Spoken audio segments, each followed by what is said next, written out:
everyone, and welcome to Paganini technique from the beginning. And in this video, after all the scales we've been doing, I would like to introduce you to a very good double stop etude. It's number 82 by Hans Sitt. The music is available at IMSLP and I'll include the link in the description. I can really recommend this etude. It's very good. It's all double stops, but there's lots of open strings in it. And if you've been practicing the G major scale that I've been making the last videos on, if you've been practicing it in the way that I demonstrated, then you actually should have no trouble with this etude. To a certain extent, it's even easier than the scale. That's the point. Basically what you do is you do the most difficult things in scales, and then you do etudes which are slightly less difficult than the scales that you're practicing, so that you can do the etudes and play them well. And the pieces which you play should be easier than the etudes, because as soon as you're playing pieces, you want to be able to concentrate on making music, which means you have to be able to play them technically. So those were basically Ricci's golden rules. He always said play scales which are too difficult for you, play etudes which are slightly less difficult, and play pieces which are too easy. And then you move up that way until your scales are excruciatingly difficult. And the pieces, of course, also get more difficult as you go along.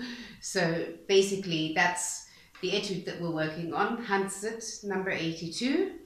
And I've included a performance of it basically at the end of the video so that you can hear what the whole thing sounds like, because of course I'm not going to play through the whole thing in this video because that'll make it impossible for you guys to work with the video. The way to start practicing this etude is by discarding the rhythm and staying on each note until it is in tune, using multiple bows and making sure that you play with a good, full and beautiful sound. So fortunately it starts with 2 open strings, so that's not much of a problem, but make sure you play them with a very good sound. So basically the way you start practicing it is like this.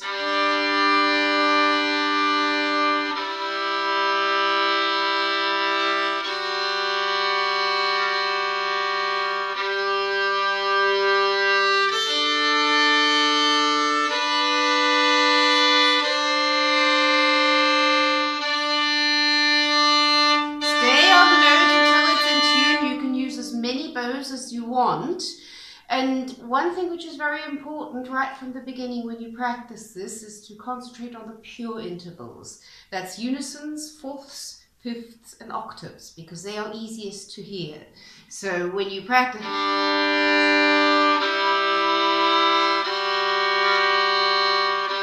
make sure the octave is in tune.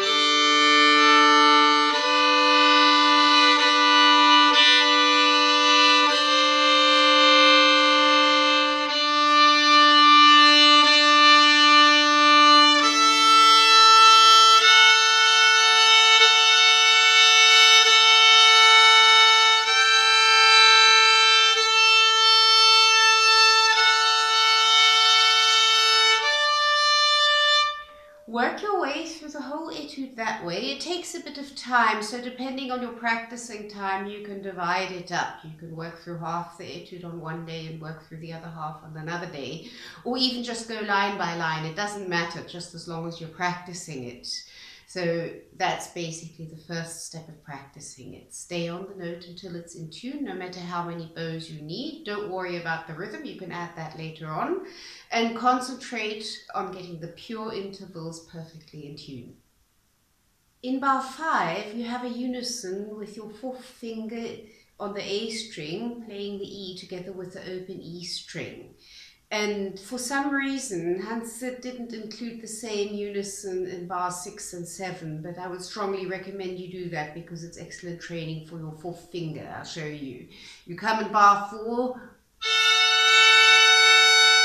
and now bar 5.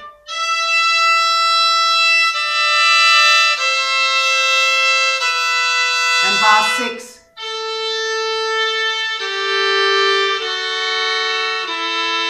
And bar 7.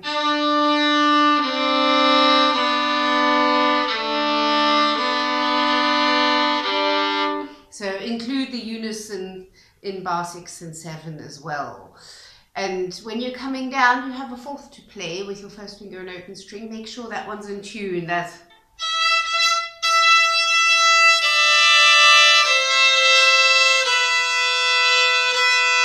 stay on the tune.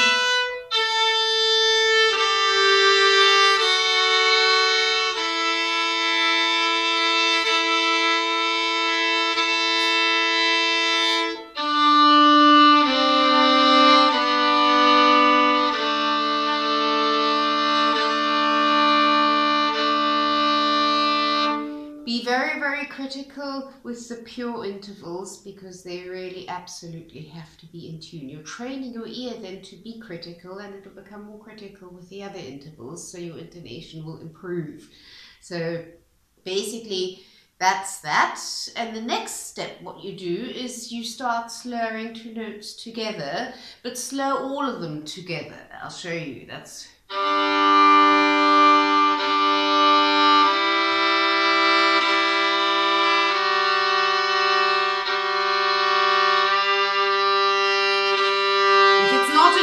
stay on it. Don't worry about the rhythm.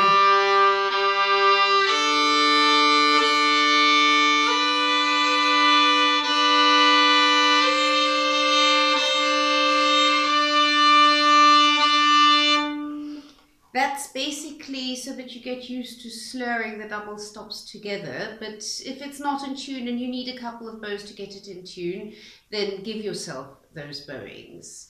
Only when you start feeling secure can you start working at your correction speed by not giving yourself those bowings. That means that you are already putting it into a certain rhythmical frame by making sure that you hear and correct within the slurs of the two. That will be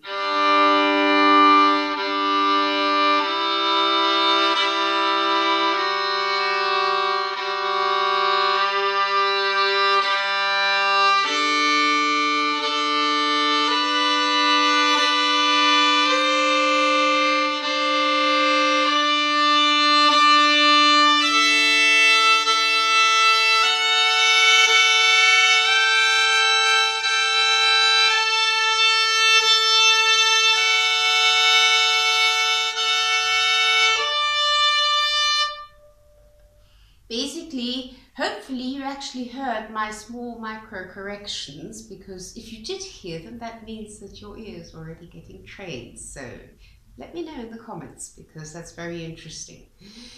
Anyway, that's basically the next step that you do. And when you start feeling comfortable with that, then you can start slurring two together in this way. Then you definitely have a rhythmical frame and your correction speed has to increase. That will be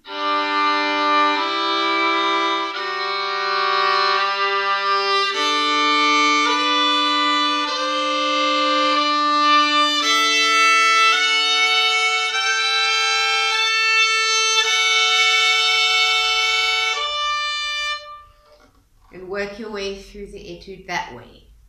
In bar 17, you have a fifth to play with the second finger. That's this.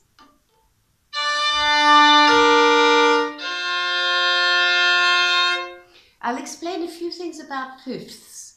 Basically, the trouble you have with fifths is that you play two notes with one finger, and the question is, what do you do if one of them is in tune and the other one isn't? So, unlike with everything else, you have to correct in fifths, you have to correct laterally. You have to correct this way, because there's no point in putting your finger higher, because then the other note will also get higher, or lower because then the other one will also get lower. So what you do is you move your finger laterally. First thing you need to know about fifths is that the higher string gets more flesh for some reason. I've never been able to discover quite why that is the case. One would think that both strings would get equal amount of flesh, but they don't. The higher string gets slightly more. How much more, you have to hear. And the other thing is that when you're correcting, like say I play the fifth. Now, the C is in tune, but the F is too flat. So what I do is I put my finger more onto the D string. I move it laterally over so that the D string gets a bit more flesh. And then it's okay. Same the other way around. If the F is in tune and the C is too flat, then the A string, the C, needs more flesh. So I move my finger over towards the A string more. So that's how you correct intonation in fifths. I'm going to do a video on fifths coming up quite soon where I'll go more into detail of fifths. The goal in this etude is to play most of the bars slurring 4. That's how it's written. Sometimes he slurs 2 and sometimes he slurs 4, but that's basically the goal, so it would be something like this.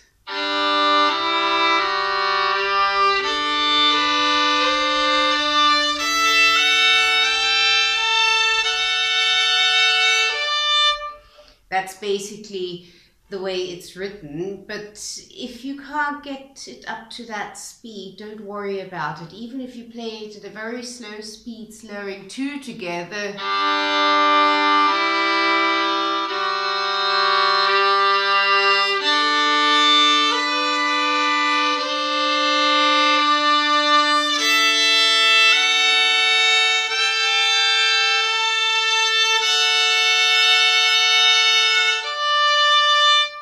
you are doing a lot for your violin playing, particularly if you bear in mind 2 of Ricci's golden rules. Stay on the note until it's in tune and always play with a big beautiful sound. Hope you enjoy this etude. I found it fun.